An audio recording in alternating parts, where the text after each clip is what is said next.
Welcome to Chris Radio. We are back with little Dave. He just posted a really cool variation of Bulgarian split squats that I've never seen. Um, did you come up with that with your own? Dude, I was legitimately I was reading over the program this like when I got it, Yeah. and then rereading it like this the morning I woke up and I was like, at the gym I'm like, man, I don't really want to set up a Bulgarian in the squat rack because I have to walk like 60 feet with dumbbells. Oh, that sucks. And I was Yes. like, okay, cool. I was like, what else could I do? And I was like going through my mind, I was like, I could just do it in a Smith machine. Yeah. And then I was like, that wouldn't be bad. And then I was like, but I was driving there, I was like, we have a belt squat. I was like, how hard would it be to put something on to just prop up a foot? Right. I was like, there's no way this is going to be that bad. And then I went legitimately, I walked into the gym and the belt squat is the first machine in the gym. I kid you not. It's right next to the front desk. Oh yeah. And I just walked over to it, looked at it, and I was like, went and grabbed the bench, put it behind it, tried it out. I was like, this is going to feel amazing. And then legitimately, by the time we got to the workout, it was awesome. Oh yeah. And you did what? You And said you had three quarters on all of it? yeah, so I did so yeah, three quarters and we did a drop set. So I did like 10 and then Zach just pulled it as soon as I hit failure. It was Oh actually kind of fuck. funny. Cool. That was the nice part. It's like I legit like you don't get any rest because like on the Bulgarian drop set, you have to like drop the 90 or whatever, and then Right. pick up a 70. Yes. So Yep. there's time in there, but it was literally like Zach just like slid off the 25 because you know how that horn is. Yes. And Yes. it was funny because it was like I was like legitimately just like stalled, and he was just like, and then I finished the rep and then kept going, That's and great. then he repeated that, and dude, that was actually just like, all right, cool, this is and it's just enough where you're like, this is still heavy, Yeah. Oh yeah. but now there's more in the tank. Right. Is that a rogue belt squat? It looked like one. It is, yeah. Oh yeah. So that horn's heavy too. So whatever that. Yes. Yeah. Yeah. That whole machine is just humbling to me. It really is. I remember the first time I used it, and I was like, all right, cool. This is like another belt squat I've used. I could start with three plates. Like stood up, and I was like, I am not doing that from the get go. Right. Yeah. You like stand up and your hips are like, hey, fuck you. Yeah, Yeah, we're gonna have to get into this. Yeah, because I God, you think take that's the them. only belt squat I know of. What's not on a. There's no angle. Like there's Correct. no. Yeah. Yes. It's legitimately just straight down, and the weight's going straight up and down. Yes. Yep. Yep. Versus like the hit shark is on like a lever, Yes. and then like there's flex the one that flex the Arsenal one, what's on another level, but it's like a pivot. Yes. Yeah. Yeah. You know what's interesting is like one of the gyms I go to has the Arsenal, or not Arsenal, has the Pit Shark. And I'm always amazed by how many plates, like this is gonna sound shitty, but like normal dudes can get on it. You know what I Yeah, mean? Like, or like even girls, and that's not shade towards women, by the way. That's just like you shouldn't be able to have five plates on a belt squat. Like, no, yeah, it's that one's hilarious because I remember using it for a hot minute, and it was just like at one point I was like, I feel like I'm doing more work putting plates on this yeah, than hell I yeah. am like actually doing the squat. Yes. Have you ever been on that old 35-degree Nebula leg press? Uh huh. With the diamond platform, it's huge. Yeah. Man, I remember being in college and loving that thing because like you could put 12 plates aside on it. And when you're young, you're like, fuck yeah. The idea of loading 24 plates by myself on a leg day sounds atrocious. Yeah. Like, I'm a real big fan of the original the Cybex leg press, the yes. one what Dorian used. Yeah. Yeah. Because however that thing is made, like Yeah. eight plates aside is legitly like stupid heavy, Oh yeah. Agreed. Agreed. and Yep. like and it's just that like it makes that process so easy. Like we have that Watson leg press. Like I wish it had a different angle on it because it feels a little like the platform's really fucking low. Oh, If that right. makes sense. So like Yes. my feet so I wish it had a better angle, but that thing is stupid heavy as well. Right. Yes. Yep. Yep. That the Icarian one at Elite that you've been on me is Yeah. also heavy. If you put your feet low on the platform, because the Yeah. angle is so steep. Um, it feels good. It's not my favorite. Like if I'm going to choose a leg press, I'm not going to choose that one. But in terms of having to not load so many plates, it is nice. Yeah, Because you can make 6 to 8 plates depending on where you put the leg press, feel heavy as shit. yeah. Where I mean, you put you or I on like a hammer strength leg press, and it's 12 plates, 14 plates maybe, Mhm. or even the Yeah, same or weights. like the Life Fitness one with somehow, like 6 plates aside is like you can do with a single leg. Right. You're Yes. like, how does this work? Right. Yeah, I want this kind of gravity. How does this defy physics? Right. Yeah. And then, that's what's funny is like, I think about that's the evolution of a bodybuilder, right? It's like when you're young, you're like, hell yeah. When you get older, you're like, man, loading that many plates suck. Yeah, finding So, ways to fail without load is always like right. what like the tempo and like the oh my goodness, the stuff like that, just like the pause at the bottom, which Yes. like well, I remember when I was younger that none of that happened. It was just like how do I get another plate on here? Right. Yes. Yes. I think we are all like hyper guilty of early on of trying to find ways to be stronger and not make the lift harder. And Yeah, I think once you transition your mind and flip it to where it's like, all right, cool, I have enough muscle now to where no one would look down their nose at me and be like, why does he have such little weight? And that you just are like, fuck weight. I want to make this hard. And then once you get there, then try to go up in weight is where yeah, the magic of or that's what I think took me so fucking long to realize. And what's funny is Alex and I were actually talking about this yesterday because he would, his shoulders have been his like downfall for his physique for so long. And he'd always be, I don't understand. He's like, I'm watching your shoulders grow by the week and mine are not doing anything. I'm doing the exact same things you are. And then I told him, I was like, man, I was like, don't fear because in your 30s, your strength will go this way. And then your later 30s, your muscle will just begin to just round out if you're like me. And the other day he posted a video of his shoulders, like, oh, I told you those shoulders are coming. And he's like, you were fucking right, man. He's like, I never would have dreamed of pressing 315, 365 on the incline barbell, and now it's going up. And I'm like, I told you, yeah. just give it fucking time. Um, That's kind of the truth there. I mean, like, oh, I think that applies to a lot of people is the time under the weight because yes, it's kind of laughable, but like, I mean, I feel like I've been using the 150 dumbbells for chest for 6 years, yes, yep, but the control and form I have on it didn't happen overnight. correct. Yes, yep, And so I get more out of less. yep, yep, And like, I think so many people honestly just try to skip that nowadays yeah, right, by being hyper vigilant on form.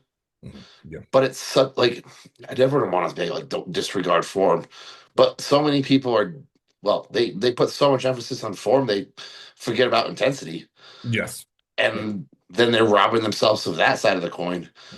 And like, I'm not saying you need to be just throwing shit around, but like it needs like learning that intensity is a skill where you can apply that when the form is perfect yes, with weight.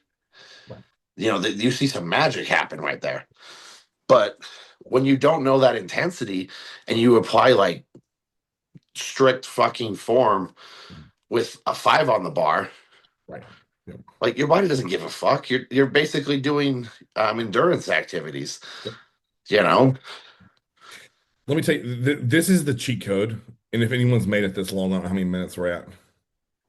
Here's how I achieved both spectrums as a young, like late 20s, early 30 bodybuilder. My top set I ripped like I was mad at it. My back off was precision. It was Mhm. excellence.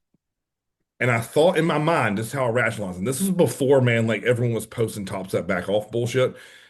I always thought I want to scratch both itches of perfect form, but also I don't want to miss out on heavy weights that gives your muscle a certain look and density. So that's how you accomplish that. So if you're doing, say, incline barbell press, and let's say your top set is for an explosive, say 6 to 7 reps with 315, pull that bitch down to 225 for your back off, go down, pulse in your chest, come up, full contraction, control the negative, be perfect, and do 10 of those. And then you've done both. in my mind, forms of growth and stimulus. That way, I'm in my always thought process was I leave nothing on the table with every exercise. Yeah. And then when I get to things like, let's say the fly at the end, I want to just empty the damn gas tank and see how much pain I can tolerate Mhm. under a safe motion. Like I'm not gonna get hurt on a pec deck. Like so, do 200 for 15, do 150 for 12, do 100 for 21, and then sit in the stretch for 20 seconds and see how much pain you can endure. Man, like that, I think people are just trying to make shit too complicated. Like I just laid out how you could just destroy your muscle and do the science shit, the bro shit, and then pain. Like Yeah. And that I think that honestly is like the one of the forgot I don't want to say forgotten, it's just underutilized thing is pain tolerance. yes, yes, Because the fact of the matter is, that stimulus for growth is not going to be comfortable, yeah, agreed. you know? Agreed. And if it's one of those things, like I have yet to meet someone who has small legs who doesn't have a good, like someone with big legs who doesn't have a high pain tolerance. Agreed. Versus I've Agreed. met a lot of people who train legs really frequently and moderately intensely, and you wouldn't know they train legs, No, average at best. you know? And I like the versus the guy who just goes in there and beats the shit out of himself on legs, they always grow that way, Yes, you yes, know? It may not be the best path there, but you have yet to see it not work. agreed. I, in my career of coaching and having training partners, there's only been one person I've ever worked with who that philosophy didn't work for, and I really believe he had nerve damage in his legs. One out of fuck at this point thousands of people. Yeah. Like man, woman, young, old, experienced, inexperienced, it didn't matter. If you went in there and emptied your gas tank on a quad and hamstring day, they always got better if you fueled it when you went home. All 100 times out of 100. Like one of the greatest examples is I had a young kid, or if we ever have Alex Register on the podcast, I need to invite him to come on and talk to us one day. Like him and I about killed this kid. Like incredible upper body. He was known for having like garbage legs. He trained with me for I want to say 9 months before he got into a motorcycle accident. His legs almost doubled in size. Why? It's just straight torture. Yep. And he continued to show up. And every week we continue to modify his meal plan to where his food went this way. Because he was eating like what I would consider like a normal like bro diet, right? Like 5 times a day. Two of those, sometimes three of those were protein shakes, eating 30 grams of protein in a meal. And then I taught him how to eat. And then I showed him the hard way on how to train. And like we literally, everyone around us at that gym at the time was like, what in the fuck are you doing with Ryan? And I was like, I've cut his drugs in half. I've taught him how to eat and train. Weird how that works, right? Yeah. But he had the balls to come back. Like I really believed in my heart, man. Like after the first time he trained legs with me, I thought he was never coming back. And he crawled out of the puddle of sweat on the floor and he looked at me and he said, do we have back tomorrow? And I said, yes, sir. He goes, same time? I'm like, yep. Showed up. And I thought I continued. I came home. I told Angel, I was like, yeah, I bet he'll keep doing upper body with me. There's no way in hell he's gonna come back for this leg shit. The next leg day, I got in the locker room to put R2 bomb on. He's sitting there and like just kind of like rocking back and forth. I was like, you ready for legs today? He said, man, I've been here for the last hour just getting my mind right for this. I said, we'll get along really well, I promise. Just keep coming Mhm. back. And it's one of the coolest like experiences I ever had working with someone because not only was he a client, but he was a training partner. And because he was such a high level gymnast, like that dude had a switch. He just no one had showed him how to train legs before. Like he had a previous training partner who was a big dude, upper body. So he knew how to like he could dumbbell row, shoulder press, chest press all day long with me. But he had never seen the dark side of leg training. And then once he was exposed to that, it took him about, I would say, 7 weeks. And then he was up to speed. Like he could get it. But how many people are going to endure 7 weeks of torture to acquire the ability to grow legs? Yeah. Like, I need people to understand that was 49 days. And like he would tell me, we would finish training and he would immediately have anxiety for the next session. Yeah. But I mean, yeah, again, I'm not saying that's going to work for everyone, but a good example of what you're trying to explain there is like it's just a different side. Like, and I know most people are like, oh, you have to have a screw loose. I'm like, and you just have to just want it. Like, Yeah, it's a desire thing. It's mhm, I definitely have a screw loose. I enjoy that. mhm. Like I am not gonna lie to you and say I don't like that. Yeah, agreed. That is, but the I have met several people who the reason why they can train hard is because of their goal oriented. Yep, You yep, know, they do not like being in pain. They don't want that feeling at all, but they know it benefits them. right. I think I may have shared this with you. Like when I first started training people, I would always say, "How does that feel? Does it feel great, right?" And they're like, "No, it feels terrible." I'm like, "What do you mean?" I was like, "Doesn't that make it feel like your muscle wants to cramp?" And they're like, "Yeah, Chris, it does. This is horrible feeling." I'm like, "Oh, okay, that's I get fine." that all the time because I'm like, that was fun, right? And they're like, what the fuck's wrong with you? Yeah, because Like, Chris you would don't think always that's joke, yeah, fun? right? Because Chris would always joke with a newbie. He's like, you get excited when that pain hits. He's like, most people are like, oh, turn that down. He's like, you're like, man, that feels great. Don't let up. Yeah, Yes, yes. The muscle is alive. Like, again, I think that goes back to mindset, right? Of like, and maybe when you know one of the that's a good transition to one of your topics where it's like, you said you wanted to really speak about like social validation versus internal drive, and that's something to me that I think I actually love about if you and I are an elite and no one's there, or if I'm like in the gym by myself, like there is zero social validation, and it's solely on me to get better. yeah, It isn't like, oh, Dave's watching me. I better step up the set. Or, Dwayne's over there, or my brother's got a camera on me. When it's just you against those weights and you have a decision to make of like, oh, I probably don't need to do those lunges. Or, those two sets of rows are probably good. I don't need a third. Or, I got 9 reps. Those last two aren't that important. Like, versus just emptying it, that always was I always felt like when I got in the car at the end, I felt so accomplished. No matter I didn't grow any muscle that singular second of time. yeah. Is And that that's is like that what you were kind of thinking when that you is exactly what I was talking okay, about. perfect. Hell yeah. Like I mean, the sport of bodybuilding, like it makes it so interesting where like we want to post. I mean, this is why a lot of people don't make progress in the off season is because they're not comfortable getting fat.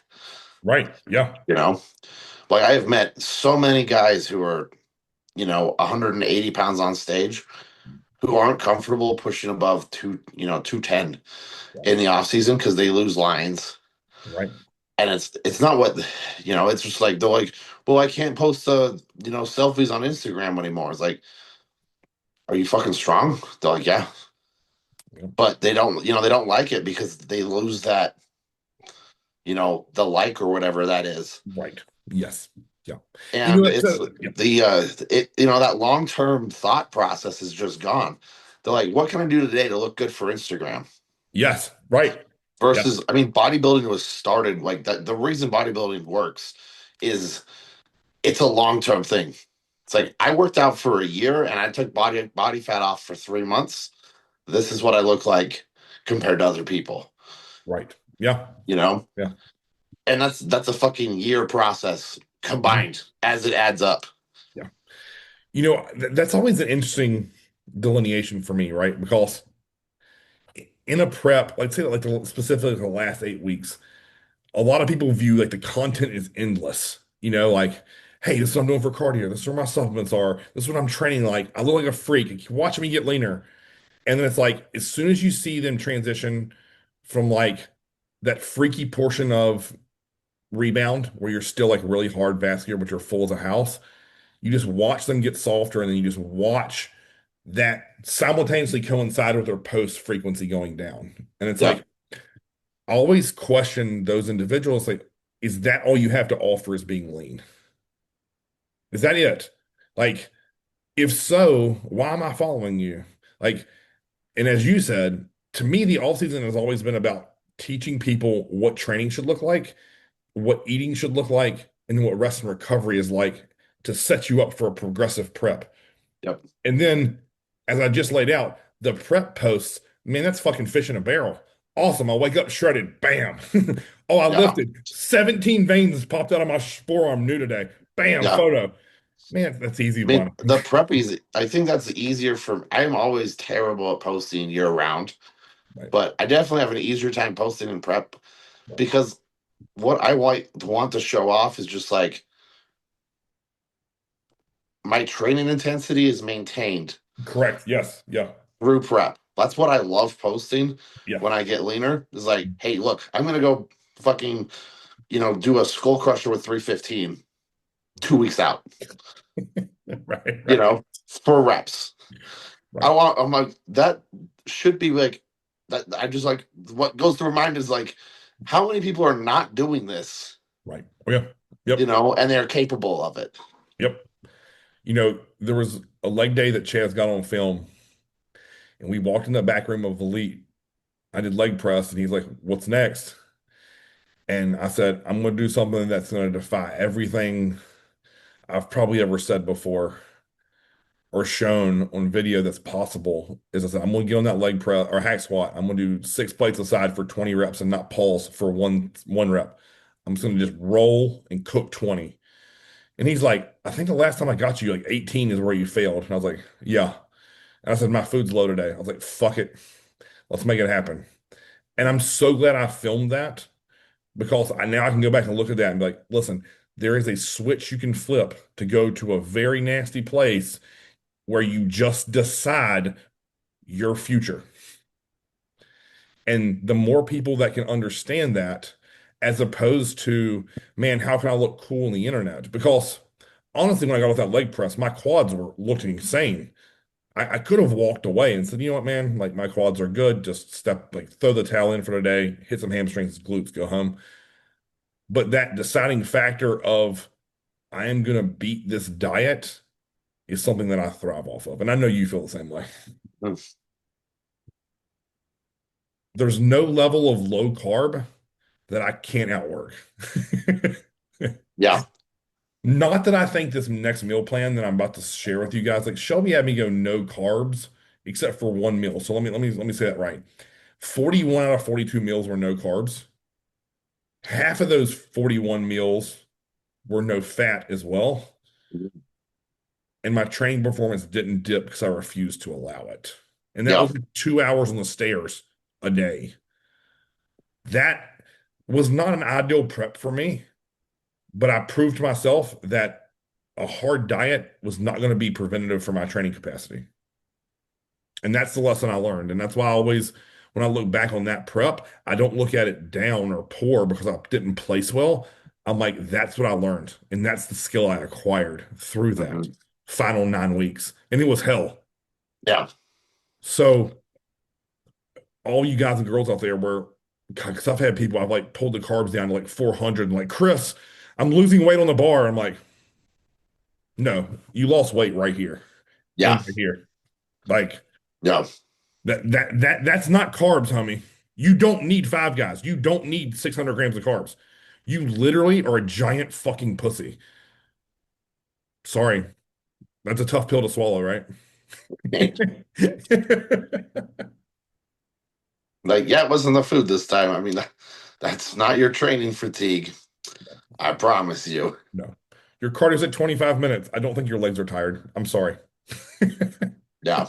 Like, like I really wish in my heart that that we could teach more people that. And the physiques would be so much crazier on stage and not whittled down just disasters of melted muscle. Like, Yeah. or think about how hard some coaches have to push their clients because their training of the client is terrible. And I'm not a big like, oh, your training's gonna burn fat, but I believe that training burns through food so that you can eat more. And if you can eat more, psychologically, it's not, I'm gonna say way easier, but it's definitely easier. Yeah. Like if I can get away with only having your carbs minimum at 200, that's way better than 100 or 50, like, and I know like when I give you a refeed, whether that be clean or dirty, I know you're going to put those to use when you train next, which is another thing that I have like in my toolbox when I coach you that most people don't have with all their clients, right? Because if I don't trust you to train hard, suddenly giving you 800 grams of carbs is kind of scary on my end. Yeah. Yeah. I actually, I mean, I had a client check and looked over this morning. It actually reminded me really well of that. And he has 2 sessions of hit. Mhm. And he's like, I missed one of my hits, but the other one I put in as much effort as I could. And my response was, I mean, I'm fine with you. If you missing a hit session is okay, but Right. Yeah. like, why the fuck are you leaving that option on the table? Correct. Yes. You know, like that's my expectation of you is that hit is as hardened as you are capable of.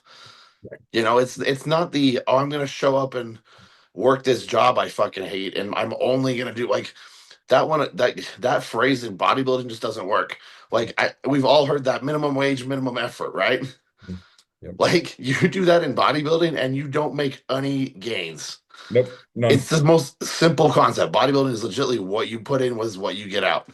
So if you half-ass anything, you get a zero. Yeah. Yeah. You don't get a half point. Right. You know, you don't still get paid in Yeah. the work sense. Nope. None. You don't get any return on your investment of just showing up and being there. And that's what I mean, that's probably the deciding factor on like the what you just said. If you know someone's gonna train hard, you know the fucking plan's gonna work. Correct. You know, because that's where the entirety of the plan starts from Yes. is the effort what goes into the training program. Yes. Yep. Yep. Like if someone went through their entire training program and did nothing, they went through the motions on everything and they followed the diet to the plan. The only thing that's going to happen to them is they're going to get leaner. Right. Yes. They will not, and that is dependent on how their body holds muscle and body fat. Right. Like they are probably going to lose muscle in that diet scenario as well. Oh yeah. Oh yeah. You know, so that how lean they're going to get is going to hit a point where they're just going to be smaller, Yes. right? And what's interesting is, you hear that statement like the way you do one thing is the way you do all things. I don't necessarily fully agree with that because listen, there's areas of my life where I half-ass bullshit. Like to say that I make the bed, Oh yeah, I, I don't. I'm sorry. To say that I'm great at always like making sure all of our trash is taken out, man, I'm pretty shitty at that.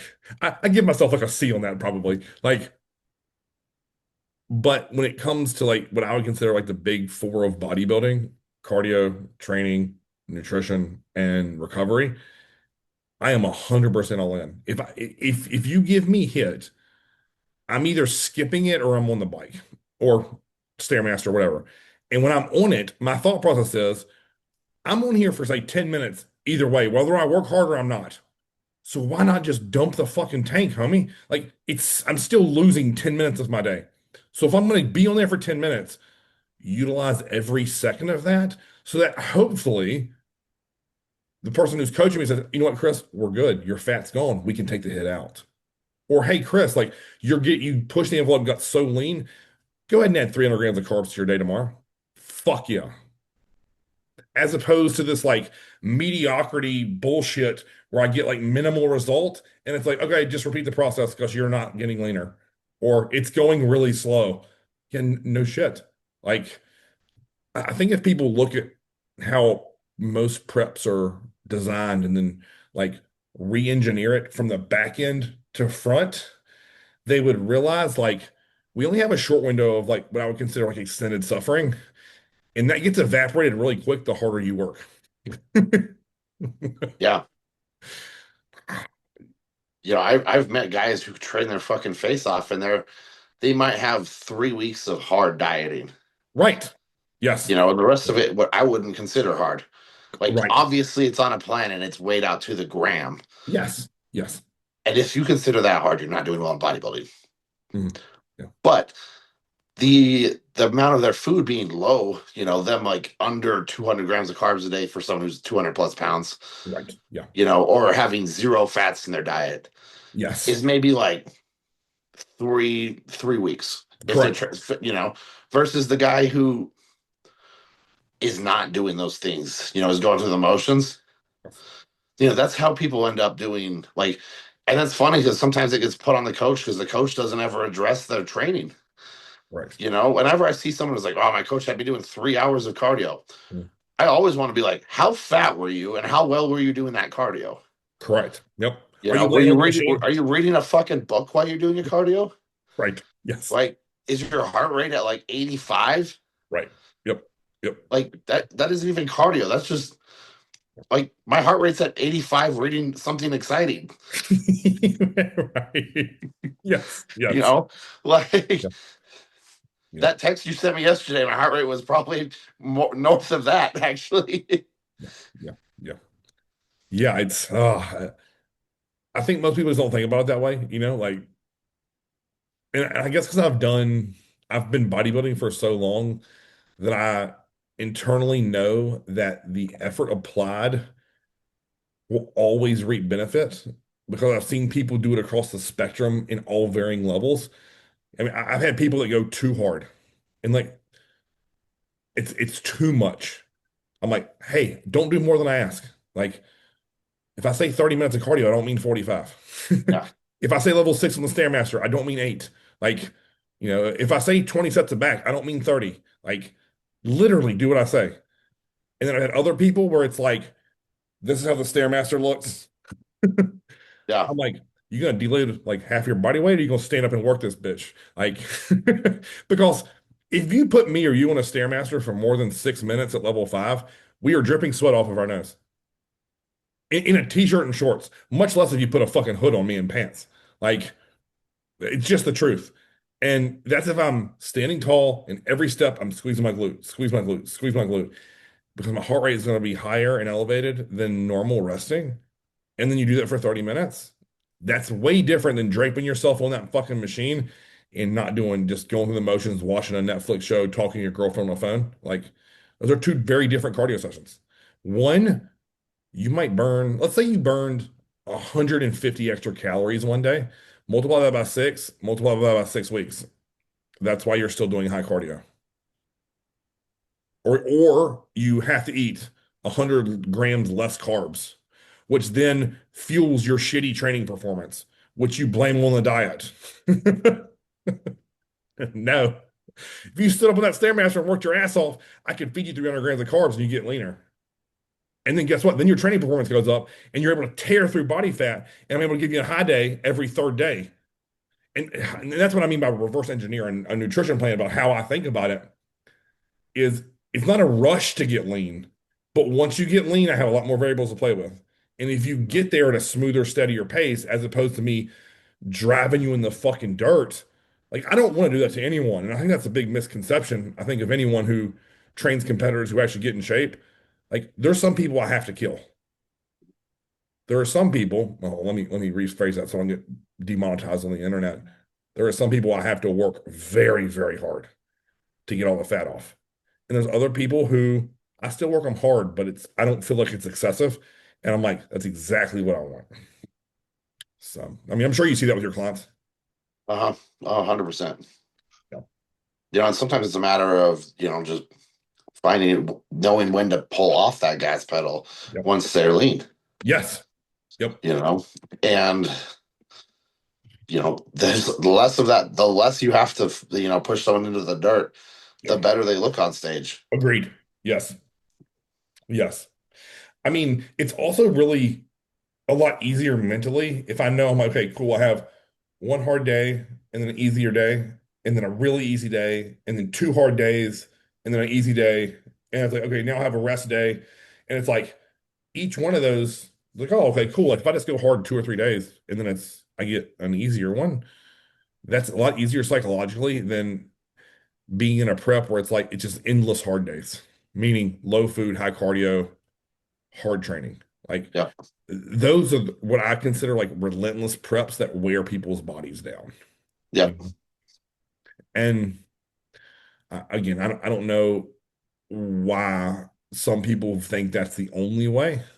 Um, I think that we're starting to see a resurgence of like people saying, "Oh, like we're going to jump on the gas pedal early with prep, and I'm going to hammer the client into the dirt and then feed them back up into a show." That works sometimes, but a lot of times you just have a burnout client by the end, and they're like, "Man, I'm gassed, homie. Like I was doing 8 plates on hack squat, now I'm doing six, and I don't care how many Yeah. carbs you feed me, I'm still doing six." Where it's like, "Oh, we could have just fed you incrementally and kept you with those 8 plates." Yeah. I'm not throwing shade at any coach in particular, but yeah, it's just something that I see like, especially because I think there's a bunch of different bodybuilders out there. There are people who are like very genetically gifted where anything works with. And then I think there's guys like you and I who have varying level of genetics to grow muscle. But as long as you give us energy, nutrients to train hard, we can get in great shape. And then I think there's another set of guys who you just got to kill them. Like you have to punish them. Um, and then there's probably a fourth group in there where just a more moderate, just like steady, just like lowering of calories into the show work really well too. Um, but and I don't know how much that like for you and I, how much that's psychological. Like if as long as I can train hard, man, I can endure a hard diet. Like, Yeah. but if you removed the ability for me to train, then I'm miserable psychologically. Yeah. Um, or like, imagine if you go in the gym and every time you go in there, you're like taking weight off machines or picking up lighter dumbbells. You talk about demoralizing, like that Yeah. hurts. Yeah. And then you need to figure out why that's happening. Yes. Because I mean, a lot of the time that is probably the biggest thing with people's health phases Right. Yes. is they go in and they pick up a weight and they're like, this is heavy. Mhm. And then they're like, I'm gonna grab the 85s instead of this 100, Right. Yes. Yep. you know? And then they do that, come back, and then the next week they're like, maybe I'll go for the 100. They pick it up and they're like, I'm going for the 85s again. And it's like, well, you're choosing to lose muscle now because you were Correct. doing the 800s before, Right. and Yes. now nothing's changed other than your drugs. Yes. And you're like, I'm only going to grab the 85s, Right. Yes. and that's a mental decision of, and people are going to come out with me. They're like, well, what if you couldn't do it? And in that scenario, I didn't ask if he didn't even try. Right. The biggest concept is fucking trying, Yes. Yep. and yeah, they might feel heavy, but if you didn't even pick them up, how the fuck do you know how they feel? Like, Right. I've had so many days where I'm like, all right, that felt fucking heavy. Let's throw another plate on the leg press. Yep. And I'm Yes. like, cool, I just matched my set from the week prior, Right. you Right. know, or Yes. plus one from it, Yes. and it's like, oh, okay, well, that was fucking difficult, Mm. Yeah. but I'm not losing ground. No. In fact, I put on a rep. Yeah. It That, felt fucking hell, it felt terribly heavy. right. I was like, that's kind of the fucking point of going to the gym, Right. you know? I'll tell a cool story here. I had one of my guys come in town, and I was actually at the end of a rebound into a health phase, and I was nowhere near what I would consider like peak strength and explosiveness.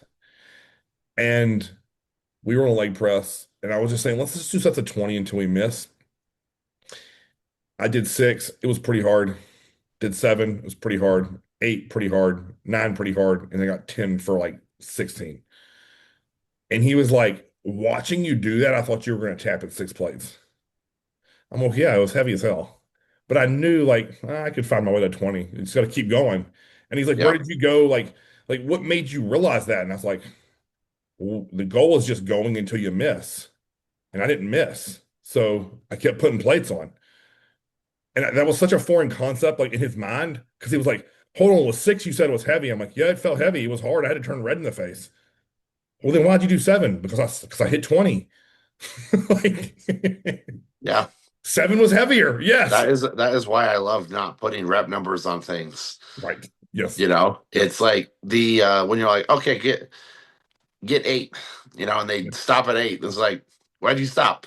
Right. They're Right. like, well, you told me to, and it's like, shit. Right. Yes. Yes. Like that was the easiest set of eight I've ever seen in my life. Right. Yes. Yeah. And I will always think that rep totals are governors, right? Yeah, And so many people view those. God, I really had a witty post one day. I can't remember my exact wording, but it was something like the rep range that I give you isn't the finish line. It's still a number to beat. Like yeah, it's just a reference point. So you know roughly how much to pick up. Like the amount of time I think you and I have probably picked up, let's say, 140-pound dumbbells on incline dumbbell or 150s. We do like six and set them down. Like, no, there's that would have been too easy. Let's go up. yeah. Or the times you're rolling 150s and your goal was eight, and it's like 8, 9, 10, 11 and a half, a force rep. And you're like, okay, cool. Like that was above eight, but I wasn't going to set those down to pick up the 160s. I'm just going to milk the 150s. Mhm. And I think that you talk about an art of bodybuilding of when deciding like after three, throw them down, pick something up heavier, or just gas that weight despite of a rep range is a lost art Yep. in my mind, you know, It really is. because I know that I'm not a science guy, but I'll always lean on that Brad Schoenfeld study where there is no optimal rep range for growth. Their optimal rep range is failure or proximity to failure, I think is how he words it. That's the true key, right? Like if you do 13 on an adductor, you don't get out of the magic of growth because you did more than 12. It didn't just suddenly transform into an endurance exercise because you did 13 reps. Yeah. And I think people don't understand that. They're like, oh, well, I stopped at 12 because Chris said 8 to 12. Yeah, but you had 14 plus two forced in there. Why didn't you do them? Well, you said Yeah. 12. Fuck me. Okay, got it.